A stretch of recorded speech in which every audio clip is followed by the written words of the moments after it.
Suns fans, you know what time it is in the PHX. Empire of the Suns. Phoenix Suns. Empire of the Suns.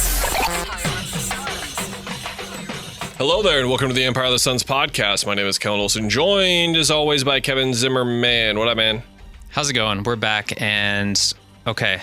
Basketball's happening. I'm super excited. Happening. Love basketball being back. We could do a whole other secondary pod on everything happening in the league right now. Like the Bulls are fun. The Sixers are kind of fun. I was going to ask, how's your Spurs Cedric Coward stock doing? Doing decent. Yeah. Not doing bad. Get to see it in person on Wednesday. That's the thing is like this slate of games.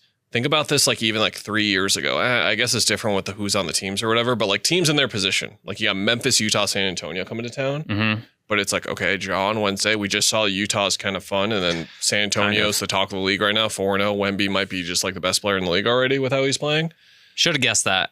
It's a really fun time. Yeah, it turns out that everyone was reacting properly where they were like, you just might be the MVP this year. It's early. It's a week in, but it's been a fun week so far. We will talk about the Phoenix Suns instead of the league. They are 1-3 to start the year. As is the way this program typically goes, I've got the pre and post radio show, so I'm reacting before and after every game. I've got my recaps on ArizonaSports.com.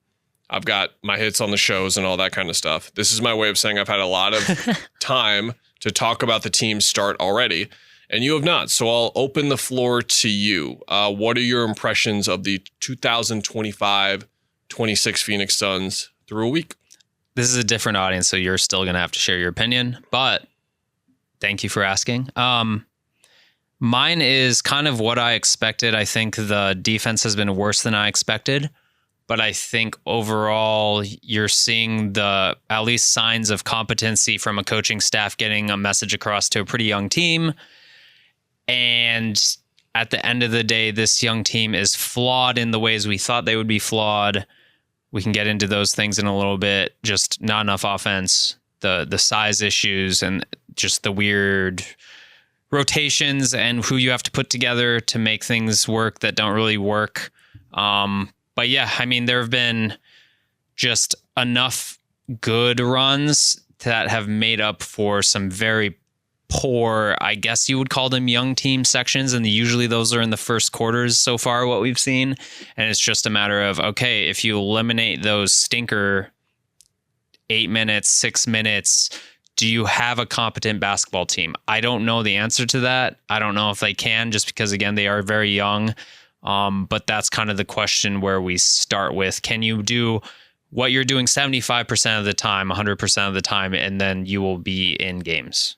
Yes, because that is what was billed to us, promised to us, guaranteed to us what this basketball team was going to be. And that is my number one takeaway so far, is that they have not met that billing so far. That is being the team that outworks everyone, the team that is scrappy, great, all that kind of stuff. And fans are going, wait a minute, Kings game, huge comeback, Jazz game, a lot of comebacks. The problem is the position that you put yourselves in to make that comeback was the result of a lack of focus, a lack of effort. I put up the clips. We started last season the same way, by the way, I think. I put up clips of all of the concerning baskets against Utah in the first and third quarters. It's like 5 to 6 seconds each basket. It's 1 minute and 41 seconds long on defense. There's just, again, like it's all the tag words that we used previously. But I think the trap that I'm not going to fall into, and like some kind of late show bit, I promise you there will be a bucket of water that splashes on my head if I ever do this on the podcast again. I'm done talking about last year, done comparing this team to last year. I'm done, because it has been a crutch that we have now fallen onto a lot, where it's like, okay, they're trying harder. It's not like last year. It's like, okay, that's like extremely low bar to clear. And we know what it is now. And we're past last year. So I'm done talking about it. I'm and sorry I'm to done, bring it up. Yeah. Done comparing it. Didn't even say it in a way where you brought it up, and it just naturally is going to always come up in conversation. So I find myself like preventing myself from doing it now. And that is what I'm going to do going forward. Or you'll see me get splashed with a bucket of water. We'll have to get a bucket of water somewhere if we do it. We'll have to find it. Felisa, hold us accountable. Thanks. She will. Or fund a bucket of water. Yeah. Felisa holds everyone accountable, much more than Jeremy. Are you kidding me? Like the accountability pecking order there in the office is few and far between. Okay. So what I mean by that is defensively, you just watch this Utah game and then you watch the start of the Denver game as well. I mean, for those who haven't been like paying attention and they're just like listening to the podcast and like what's been going on, they've trailed by 20 in all 4 of these games. They have done so mostly in the first half of all of those games. They gave up 70 plus in 3 of the first 4 first halves they played in, which led to halftime deficits of 17, 16, and 17. They went down 19-2 against Utah yesterday. And then they fought back before halftime. So it wasn't so much a halftime deficit and their defense got a little bit better. But again, there were like 6 or 7 segments of that game where they just, again, like just disconnected immediately and like played its defensive miscues, I'll phrase them as, not like lack of effort per se, but just like there were like a couple of plays where Utah is just like, oh, it's a curl or you back cut. And then the guy back cut and that pass was just there all night long. And it was one of those things. So there's that. There's the turnovers, which I think are always going to come right now, especially without Jalen Green. He has not played to start the year. Gambo said, I was listening on my drive in, that they're optimistic he'll play tomorrow. Mm-hmm. So there you go. We don't know. Never got an update 10 days later, but that's where we're at right now. So I would guess that he plays at some point in this homestand again Wednesday, Friday, Sunday. By the way, I mentioned it Sunday. If you're listening and you're a basketball fan, go see Wemby on Sunday. Yeah, probably do that. You never know with guys, especially his size, how long this is going to go on for. So be there on Sunday. I would advise you doing that. If you're a Cardinals fan, don't worry. They play on Monday night. You can watch that electric football game on Monday night. Okay. All of those things together just keep leading to these big bridges or gaps, I should phrase that as, not bridges, of very, very poor play. Mm-hmm. And we can sit here and try and pick like, why is this happening? How can they improve on this? All this kind of stuff. But speaking of like week to week, like the bucket and everything, my week to week progression is going to be, okay, is this basketball that we have seen over the last couple of games, can you build off of it? Can you build something for the future out of it so far? And I would say, despite the fight shown, getting into these deep holes through 4 games, you cannot build off of this. And then to take it a step further, it's like that part of it. It's the 2 sides I've been talking about. And I'm going to talk about all year. That's one side. The other side, young players. How have they been playing? Are we seeing like things to be optimistic about for the future of these young players so far? Mark Williams has looked great when he's been on the floor. That's always a TBD, but he's coming off his best game as a Sun by far against Utah. He was great. Haven't seen Jalen Green yet. We'll talk about Dunn and Godaro in a minute.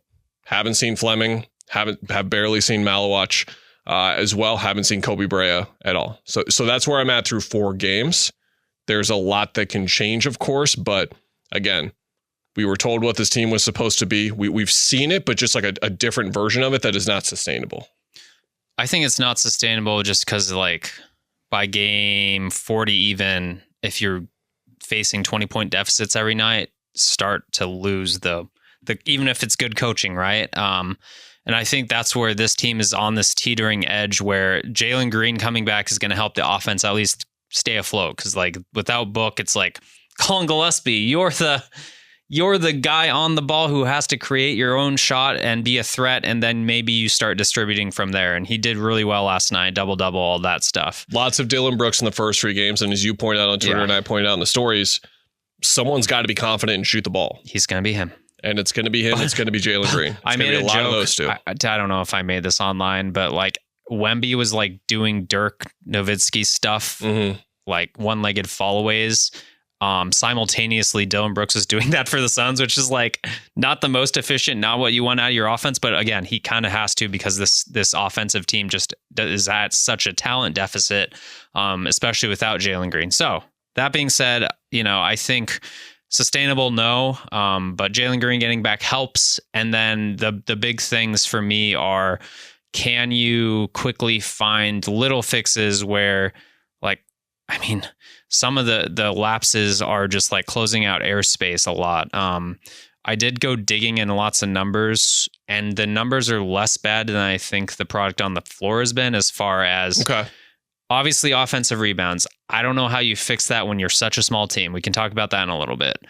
That's you play like maniacs like you were supposed to, and they are not playing like maniacs so far. Again, we're talking about the highest bar of effort, but the example I used on Wolf and Luke, I posted the clip of it when OKC played Houston when they didn't have a center, and they were trying to rebound against Steven Adams. Mm-hmm. It was like a bunch of 8-year-olds trying to like jump on the back of like an adult. Yeah. And they just gang rebounded like maniacs. And that's just what this team is going to have to do and establish an identity with if they're going to make up for their roster flaws. And right now they're not playing that hard. It's like you're playing hard, but again, you're supposed to play the hardest. They're caught in this dilemma that's always going to be a basketball coach's dilemma of, okay, are you going to gang rebound or are you going to try to get runouts and really attack in transition? They're like third in the league, I think, in shot attempts per game. So they're trying to push it. Despite all the offensive rebounds they're giving up, they are trying to push it, which is good. They're the top, I think, 3-point attempts per game team in the league, and that's probably helping them stay afloat. And they're obviously they know they need to bomb 47 away. a game right now. Yep. So those are kind of some identity things about this team so far, young in the season, this young season. So those two things kind of were the major takeaways, but like. One other interesting thing is they are actually not getting killed early in the shot clock. And this is where you could sell me on, hey, this is a young team learning new things from a new coach, or they're just have not played together long enough where they actually are allowing a lot of late clock shots. And like, take this for what it's worth, but at least they're not getting burned in transition like last year. Oh, sorry, I did it again. Jesus. Okay. We got to set a new standard, everyone. We got to set a new standard. Okay. Yeah. Sorry. She's dumping water. Mm-hmm. Pretend there's water dumping on me. No, it's for me. You can do as much as you want. I'm just done doing it. Oh, where was I? It's a default mechanism that I will not subscribe to. No, that's anymore. good to threaten me with that. But anyway, so they're getting late in the clock, and I think what's happening, and I'd have to just keep an eye on this from now on, is they're just breaking down at some point later in the shot clock, move a couple times, get some guys out of position, and you don't recover from that. So there are, at least the numbers aren't like, oh, they're just getting bludgeoned in the paint and people are just driving by them and having no resistance. Like, that's not true. So like, in terms of the effort thing, I think for now I can say they're at least trying, and they just have to shore up a lot of the where you're supposed to be execution stuff. But obviously the results are the results. And whether you roll with the older guys and whether they're making mistakes, whether it's effort, whether it's just straight up size, that's something we'll have to give more time, I think, to evaluate. And I would assume your numbers are looking at all of the one-on-one possessions where the Suns are getting cooked, because this is I've said this on the pod a lot. Landry Shamet played great defense on Jamal Murray all series long in that series, and it did not matter at all because Jamal Murray thought that he was food. And everyone who gets the ball and sees a Suns jersey right now, they just see food. That's all they see. Scored 51. He's kind of a beast, but also...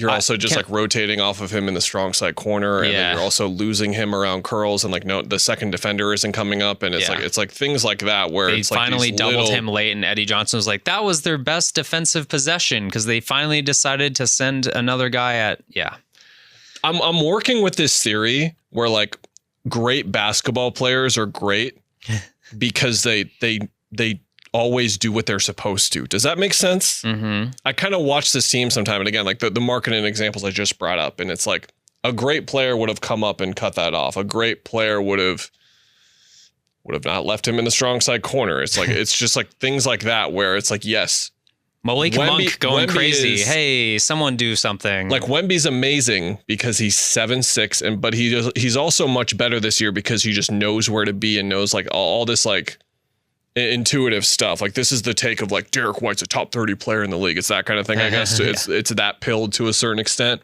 So I don't want to go too far down that rabbit hole. But I've had that thought more watching this team because, again, we're going to be learning like effort isn't everything in basketball. We talk about it from the flip side all the time, and this is dating beyond last year. I'm not making this just a last year thing, where we'll watch poor defensive teams and we'll be like, man, effort just goes such a long way with defense. We talked about that all the time when the team really sucked. Yeah. When they were winning 20 games. It's not everything though. And again, execution, all that kind of stuff. We can start to talk about individual players right now. We can breeze by Book. It's a tough sample size to talk about with him because, again, Green's out, and whenever Green is out or Booker is out, the other guy is in such a horrible position, having to do everything. Like I called Book's D terrible last night in my recap. I stand by it. If he's moving towards a shooter, if he's jogging back in transition, whatever, could get a hand up.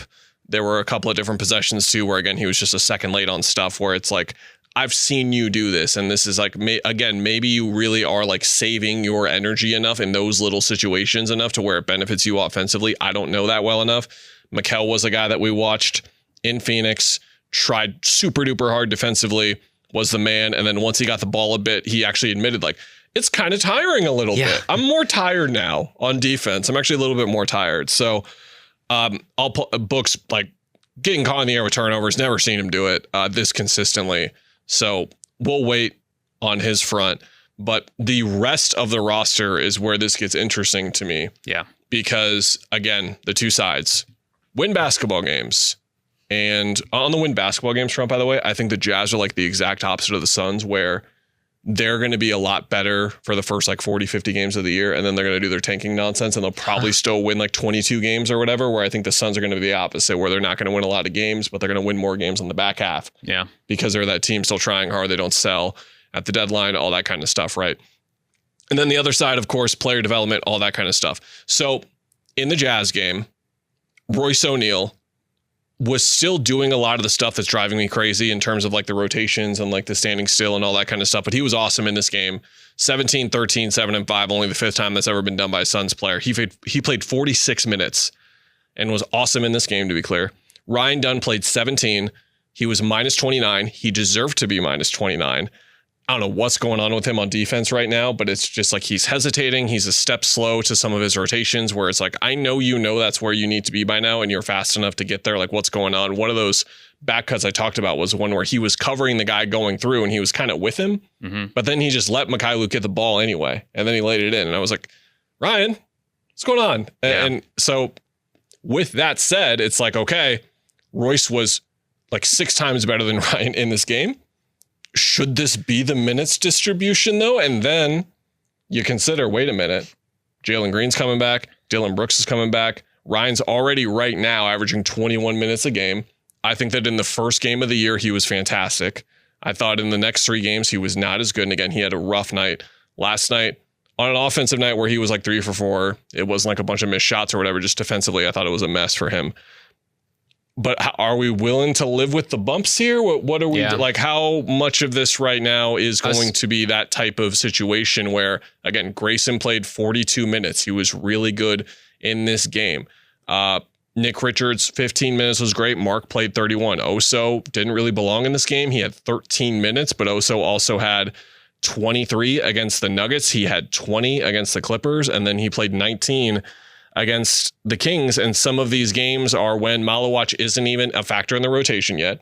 It's when Mark Williams is out for one of these games as well. The Denver game where he played 23 minutes. And it's like, okay, what is going to be the balance between developing your younger players and trying to win games? And it's leaning the direction I expected it to right now. And I'm not saying it's the wrong one, but the whole like the meme of like, I'm watching this, like eyes emoji, like I'm on this, and I'm very curious to see, especially Wednesday, if Green's back, if Brooks is back, can Ryan even crack 15 or 20? Because I was saying all offseason, I still believe this even after the poor start to the year he's had. He's got to play 25 minutes a game, 30 in my opinion, but I don't see how he's going to get there at all right now. And it's like, if we're talking about that with him, how's Rasheer going to touch the floor? Let's stick with him for a sec, because it wasn't just the last night's game again. It was every game. And to me, the biggest thing is I think he's the biggest swing guy because he has the defensive upside. He has the energy, everything you want. So the question why he isn't playing, do you think it's, and I get this from the coaching perspective, it's like, hey, if you are making the mistakes, I can't play you. I need to hold you accountable to earn those minutes. And Royce is earning those minutes, even if he's getting cooked also. Or is it, hey, you're so offensively just not giving us enough, we have to limit your minutes? But it's like, someone needs to tell Ryan, hey, go shut down Malink Monk, for example. Go shut down Laurie, for example. That's where I don't understand. You have to at some point live with at least 1 or 2 of these young guys going through that and being like, hey, let's just worry about that. We know you're going to be a void on offense, but we'll put shooters around you or something where it's like, hey, just focus on stopping Markkanen. We'll put Royce and Grayson out with you to protect you or something like that. And that's where I think this it's front office, not just coaching, has put themselves in a pickle again because you're in a bad situation getting out of Kevin Durant and Bradley Beal. So again, this is going to change as the roster changes.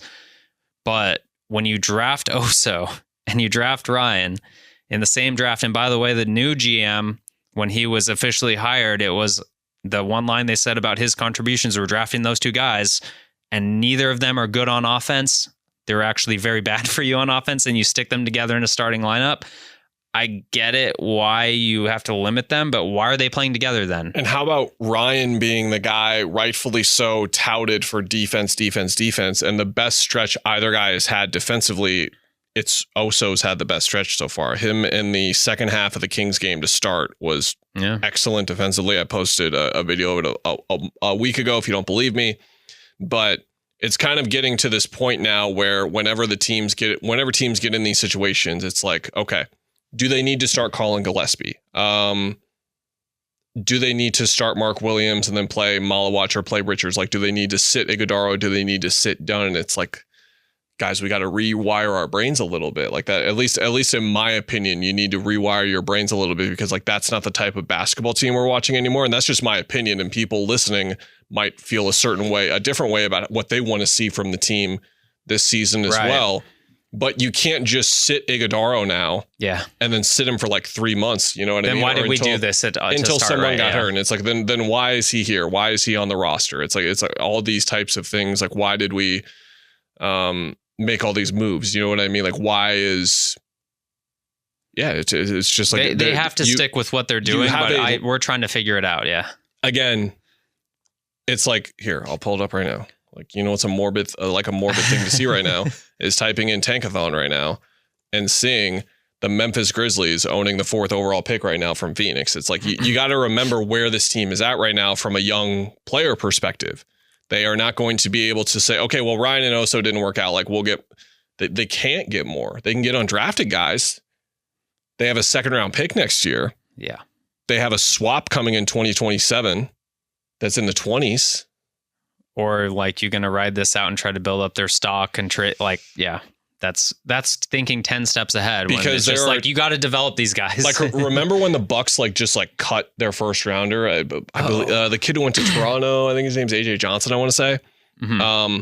They have like a couple of other they didn't have a lot of young players, to be honest. It's not the best example for me to pull off the top of my head, but they had a couple of guys. There are teams in positions where they can be like, all right, didn't work out. Like, we'll draft more guys later. It's okay. They can punt on guys.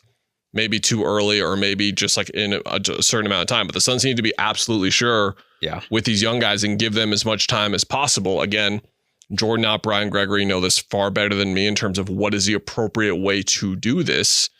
But if this continues and this like level of play continues, even with Green back, even with Brooks back, and let's say they're 3-8, 3-10. They're somewhere around there. It's like, okay, are we just gonna start playing the kids now? Like, when does that switch flip? Does it ever flip? Or is this team going to be 15-47 and be like, we still want to win games? Yeah, we still want to win games. So it's like, when again, that duality is something that I'm hyper focusing on a lot. To start the year, I'm focusing on a lot, probably more than others would. But I think it's because it's going to be what we're going to be looking at with this team more than, again, the results. Because this has to work. There's no other way. This has to work. I'll go positive right now and say I think there's room for Jalen Green, again, helping a lot, just taking pressure off. This actually worked out for him. Yeah. This is actually better. Yeah.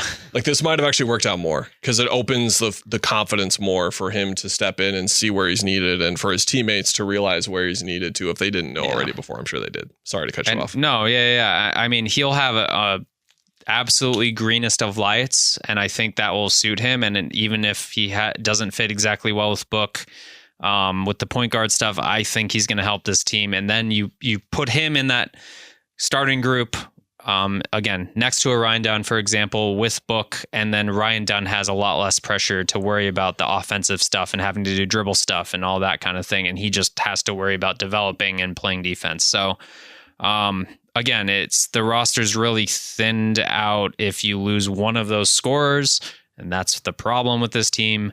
But I'm more curious in the coming days when Jalen Green is back. When Mark Williams, you would think, I don't know how long he's going to be coming off the bench. I don't know how long he's going to be under minutes restrictions, but you hope at some point you can start expanding his game and putting the good players together, and then not having just these bad jigsaw puzzle pieces so like Oso and Ryan. Yeah. They already don't fit in the first place. So if guys are hurt or guys aren't playing well, it just gets so much more difficult. Yeah, let's talk about Mark, because he's probably the most positive takeaway, the best takeaway to have from these games, 4 games in.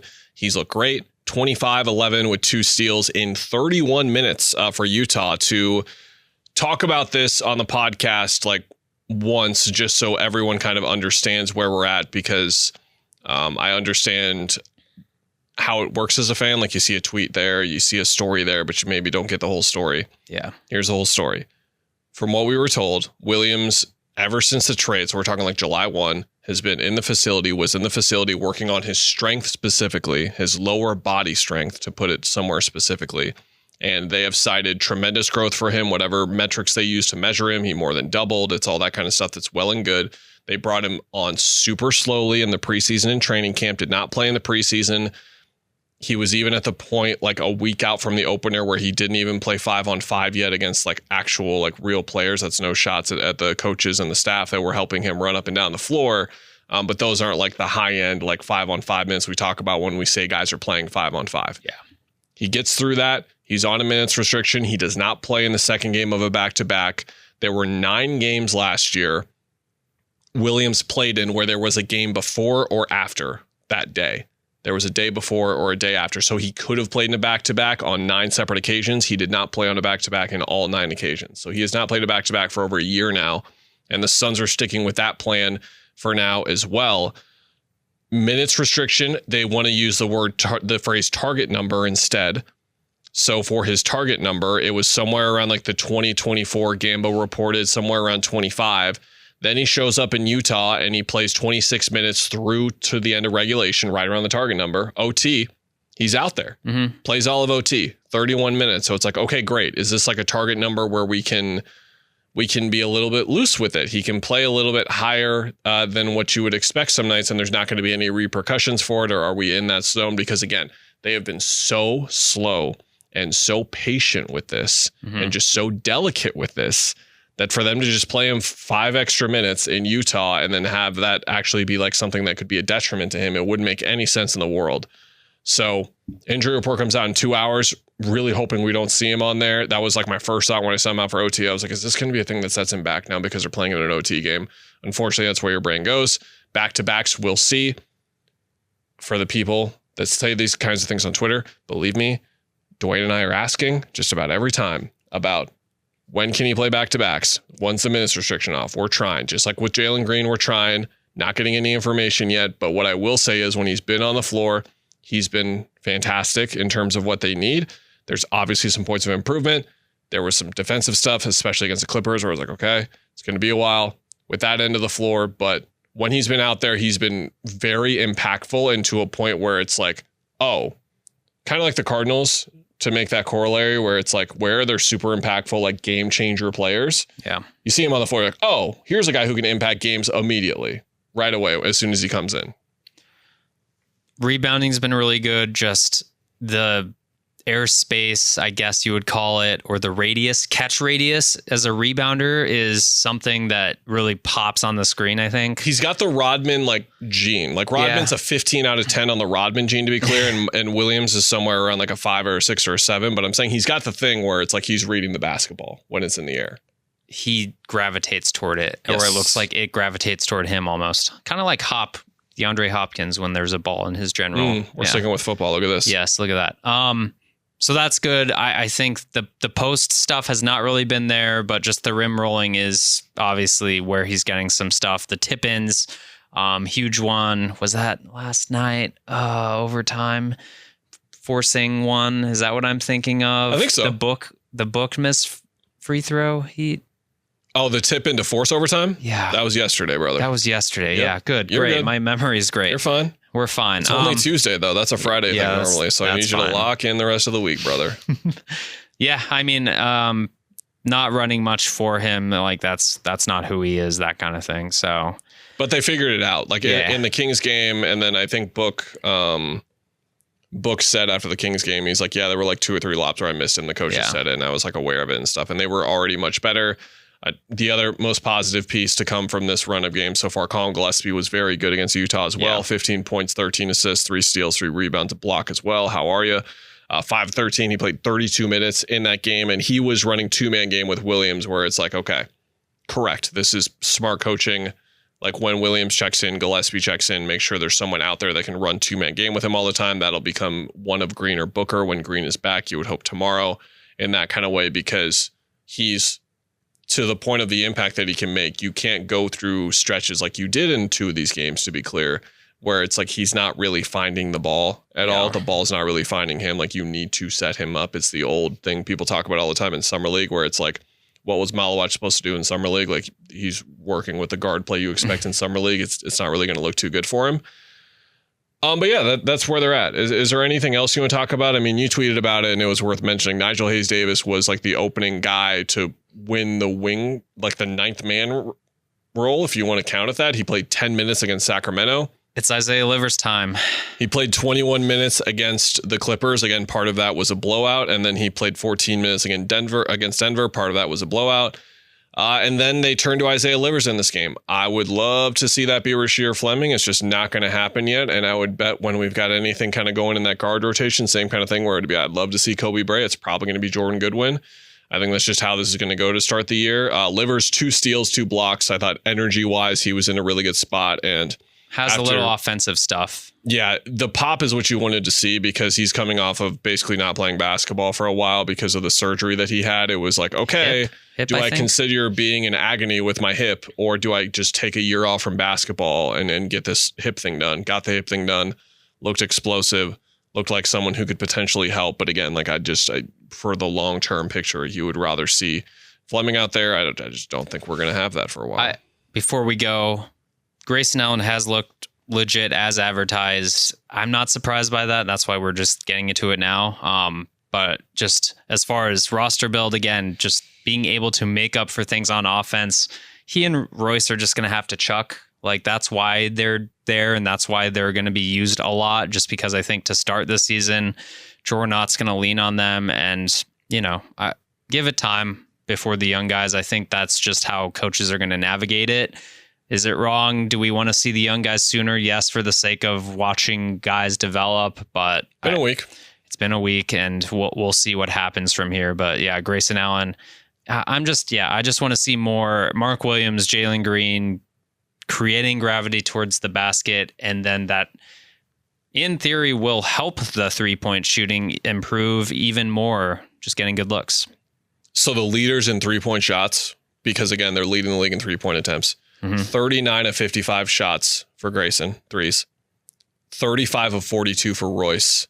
31 of 59 for Brooks, which is more where you would want it. Again, like he's just going to have to take twos. This is how this is. 28 of 38 for Gillespie as well. Yeah. And then that one's surprising because he wasn't really a 3-point guy, but he's looked really good, right? I think prior to his son's time. To be honest, when he got here, there was a lot of talk about his shooting, and knowing him as the collegiate player that he was, it wasn't necessarily how I saw him as a player, but I think he is thought of as a shooter like that. Like he's taking them from Eric Gordon range a couple of feet out as well. And then Book 24 of his 71 shots, and a really weird one, Ryan Dunn, 10 of his 26.